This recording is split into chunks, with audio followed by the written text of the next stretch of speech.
की तरफ। ब्रह्मादि के भोग सब विषम लागत ताई, नारायण ब्रज चंद की लगन लगी है जाई।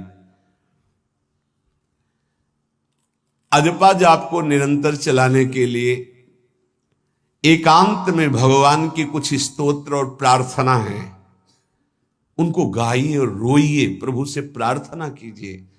क्या मुझे अजपा जाप दे दीजिए, निरंतर भजन दे दीजिए, वो दे देंगे।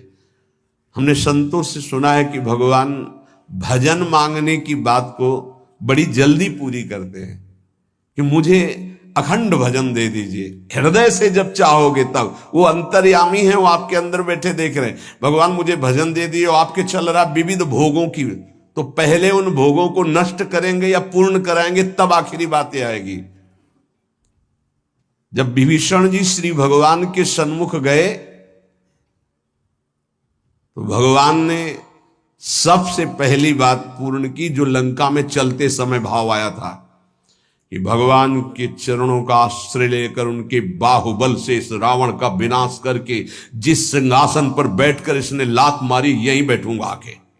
पहला काम किया, समुद्र का जल मंगाकर लंकाधिपति पद पर अभिषिक्त कर दिया। लंकेश कह के उन्होंने कहा कि प्रभु उर्कछु प्रथम वासना रही, प्रभुपद प्रीति सरित सो बही। प्रभु आपके चरणों के दर्शन से कोई कामना नहीं। तो भगवान कहते नहीं, पहले कामना की थी उसकी पूर्ति ले। हम भगवान से भजन मांगेंगे, साथ में नाना प्रकार की वासनाएं हैं, तो इसीलिए जब बहुकाल करी सत्संगा, सत्संग सुनते सुनते ये दिमाग में बैठ जाता है कि भोग वासनाएं, कामनाएं ये हमें फंसाने वाली हैं, हमें नहीं चाहिए। जब आपके अंदर से उदासीनता आएगी तब भजन की मांग पूरी हो जाएगी। कभी कभी भगवान का गुणानुवाद करके एकांत में रोया करे साधक। कभी रोना आता है अपने इंद्रिय और मन के विलास की पूर्ति ना होने पर।